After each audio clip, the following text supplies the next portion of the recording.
south of 69th Street. What you are seeing behind me at the top is the head of the tunnel boring machine. So to the right and left are the grippers, and these are, in effect, just think of it as kind of a shoe that presses against the tunnel, stabilizes the machine, and then the machine thrusts ahead no more than 6 feet at a time, the max. It's like an inchworm. It just catches up. The trailing gear all the way to the back is about 850 feet long. When it starts, it's much shorter. It's about 400. And as it goes in, you add pieces to it, and eventually what you do is you put all of the muck that comes on the band, right? It eventually gets about 850 feet long, and then gets there and gets loaded into trains, and we evacuate it at 96th Street. So what we have here is, in effect, water infiltration. In some places they've seen it's worse than others.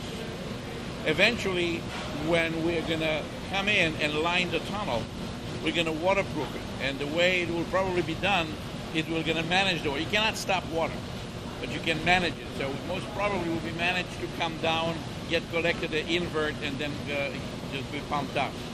Otherwise, you're going to have leaking tunnels for the remainder of our natural life. It's a pretty specialized type of lining. This is different than, for example, the number 7, where we put in precast. This is going to be done basically form in place. If you saw the steel rings as we went through, in all of these areas, the rock is actually very brittle. The quality of rock is poor. So as you go through, it kind of decomposes on you. So the idea was, when they put these steel rings, is to hold everything in place.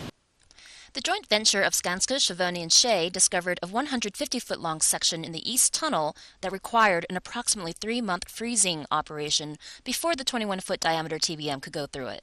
We dropped down aluminum pipes that are being filled with a brine, and that stays frozen, and as the machine goes through, it will cut through the pipes, okay?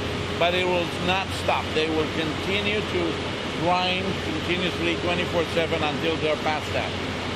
Once they're past that, they're going to go into a different routine. This tunnel, the startup tunnel is about 40 feet deep. We expect to now create the walls at the beginning of this thing out of concrete, so we can then put the grippers in and fit the head of the tunnel boring machine into this cavity. Beyond this wall, we started to freeze the ground. And that's about 140 feet long freeze that is starting about 20 to 30 feet from here.